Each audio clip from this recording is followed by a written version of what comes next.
Question 15. The ratio of Marta's hourly pay to Khalid's hourly pay is 6:5. Both Marta and Khalid get an increase of £1.50 in their hourly pay. The ratio of Marta's hourly pay to Khalid's hourly pay after this increase is 13:11. Work out the hourly pay before the increase for Marta and for Khalid. Well, what we need to do here is we don't know how much they earn, but we do know that Marta has 6 lots of it to Khalid's 5.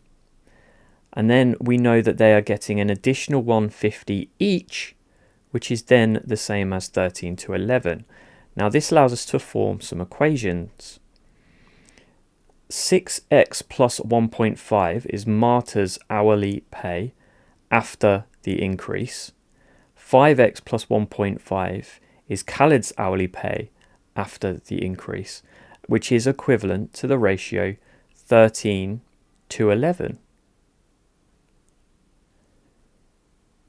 Multiplying both sides by 5x plus 1.5 and by 11, this can be rearranged to give 66x plus 16.5 is equal to 65x plus 19.5.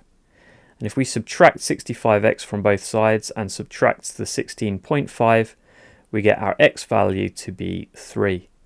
And so, before the increase of 1.5, Marta is getting 3 times 6, £18, and Khalid is getting 5 times 3, which is £15. So our answers are 18 and 15.